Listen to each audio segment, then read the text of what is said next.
Rise of the Robots. What a game. As in, what? A game? Surely not.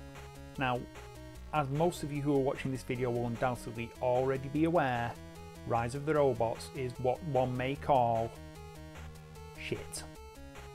And that's being polite about it. Released amid much hype in 1994, Rise of the Robots actually proved to be one of those video games where the hype really did write checks that the game's body could not cash. Developed by just 5 people, this ambitious multi-platform all-CG beat-em-up was intended to be a competitor to Street Fighter 2 and Mortal Kombat and the various Neo Geo fighters of the day. However, it wasn't. Despite being released on an absolute plethora of platforms, including for some bizarre reason the Game Gear, it was a flop.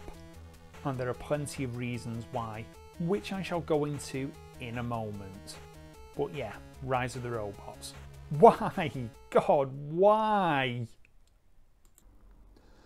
So, Rise of the Robots then.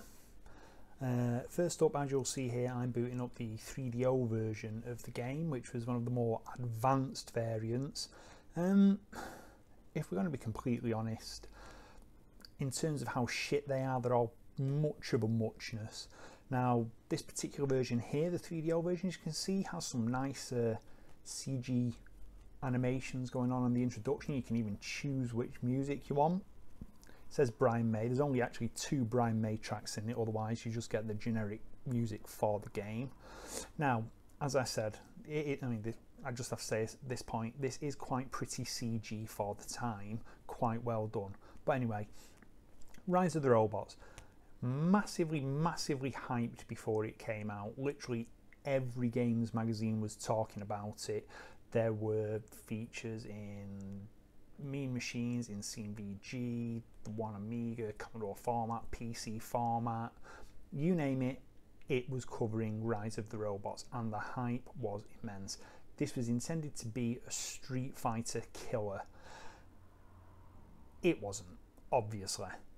Now, probably one of the biggest things that set this back compared to, say, Street Fighter 2 or Mortal Kombat was the fact that to play the game you had the choice of a massive one character, the Cyborg, which is the character that you see on the box art and in these intro movies, and that's it.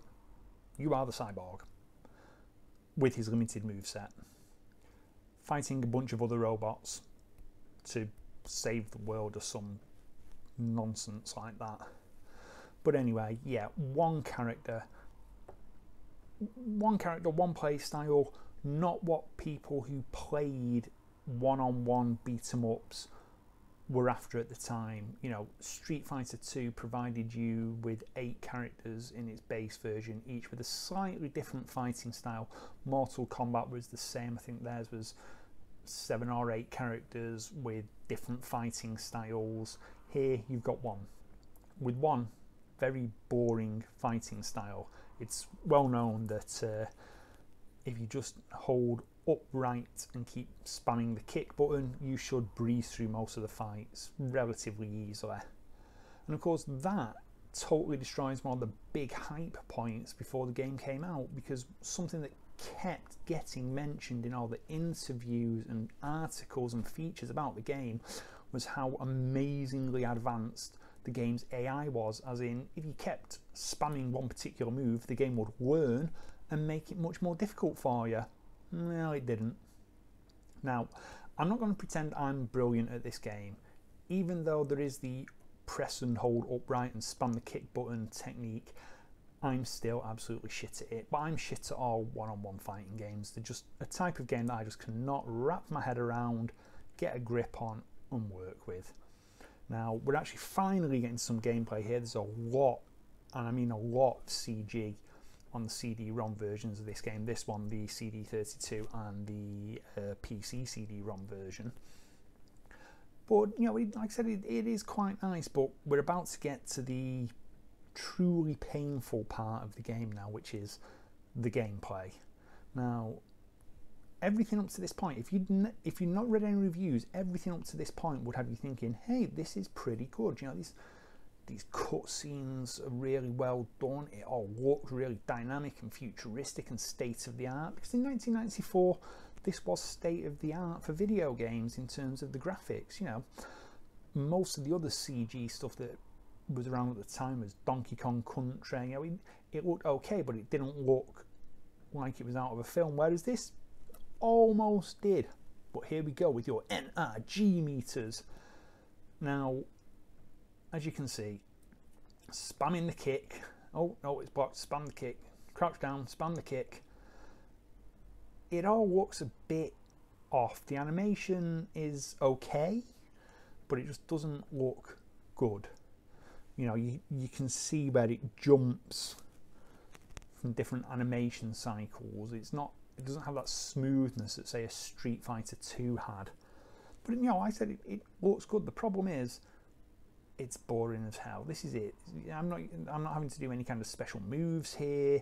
It's just spam the buttons, punch, punch, punch, kick, kick, kick, kick, kick. The audio's okay, but the continual background hum is really frustrating. Now, this is probably the best looking. What's coming next, unfortunately, yeah, that's not so good. We're going to look at the Mega Drive version next.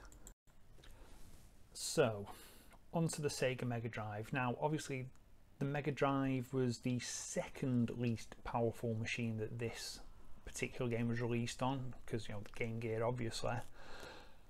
But the difference you'll see between this and the 3DO version, they did a reasonably good job of making it look as good as they could, given the hardware constraints involved. You know, nice little opening cinematic there, although it is very brief. But, you know, some things don't change. The way the game plays is different, but not. If anything, it's worse. I can't quite, you know, before playing the different versions of this video, I couldn't quite imagine that any one version would be particularly worse than the others, but this is. The clock seems to count incredibly fast in this version for some reason. It's just nice little animation here using some of the CG that was developed for the big boy CD-ROM versions, but yeah, it's just terrible. I mean, you know, especially in stills, it looks good. Once you actually see the game in motion, not so good. But, you know, at this point, there wasn't a drastic amount of great competition for it. It's, yeah, I mean, you can see just how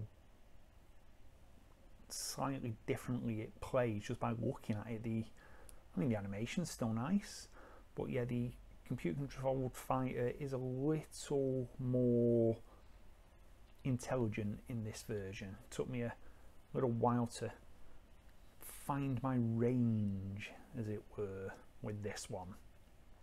Now, obviously, pretty much everything's simplified down. The background is much simpler. The sprites clearly have a lot fewer colours on them. You know, the Mega Drive could display 61 colours on screen at once. When you think that this was developed using millions of pounds worth of CGI technology, the fact that they got it looking this good on the humble Mega Drive, which, let's be clear, by this point was what, 5-6 years old. It was getting on as a piece of hardware, yet they still managed to make it look as reasonable as it did. But yeah, the one thing they couldn't manage was to actually make it play well. I mean, there are some bad beat-em-ups on the Mega Drive, but pretty much anything beats this. I think the only one that I would say is worse is the one known as Tongue of the Fat Man. It has another couple of names as well, but yeah, it runs it close. I mean, a couple of the SNK conversions are not exactly the best Eternal Champions, but this is without a doubt the worst fighting game on the Mega Drive. It's terrible, but again, sounds good, looks okay, but no, it's just ugh. Now, the final version we're going to look at is the Super Nintendo version. Again, much like its Mega Drive sibling, this version is massively cut down from the All Singing All Dancing CD-ROM editions. Of course, it does have some advantages over the Mega Drive. It has a larger colour palette to work with, which means the game looks a lot closer to how it looked on the 3DO, the CD-DAISY, the PC CD-ROM. And something you've probably noticed here, each version of the game is slightly different in its presentation. Whilst it retains the same logo and the same title character, the title screens, the option screens, the menus, they're different on pretty much every version. Now, this SNES version features what appear to be the same animations, or some of the same animations that we used on the Mega Drive version, albeit much smaller but with a higher colour depth, and a little bit of text to explain what's going on somewhat. Although these screens giving you the information about your opponent, to me, are not as impressive. Whilst they've got more colour, they lack those little animations. It does detract a little bit from the overall otherwise excellent presentation going on.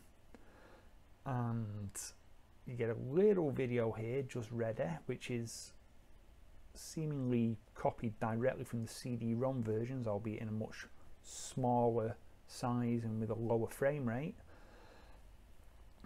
And the gameplay, just like the other versions, is a horrible mess. It really is. It's just stiff, it's horrible, it just doesn't play well, it doesn't flow,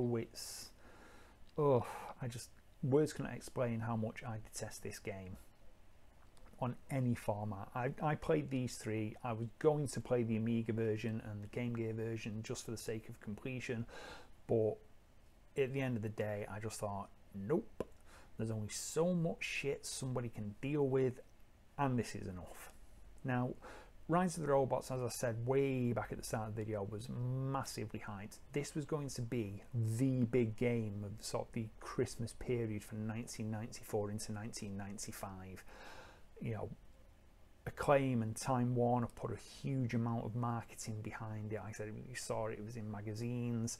Some magazines gave it amazing review scores, which, you know, would lead you to believe that maybe a little bit of cash had changed hands somewhere along the line, because when you were seeing scores for this of 80 odd percent, 90 odd percent, you sat down to play it and your first thought was, what the fuck is going on here?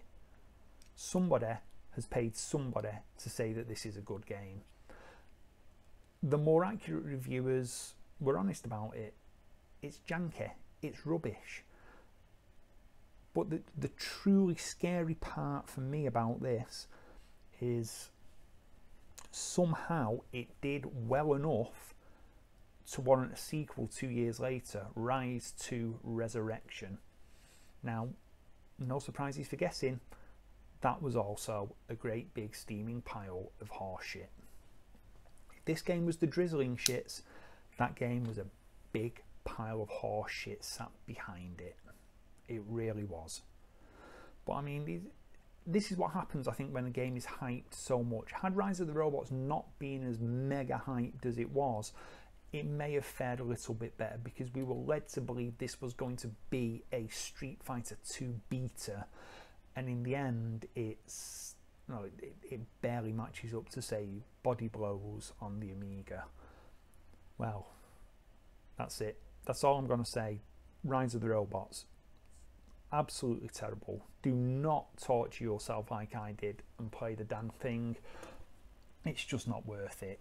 Now, if you've enjoyed this video, please hit the like button. Feel free to subscribe to see my other content and ring the bell to be alerted when new videos go up. I'm Rob. This is 81632-bit. It's been painful, but thank you for watching, and goodbye.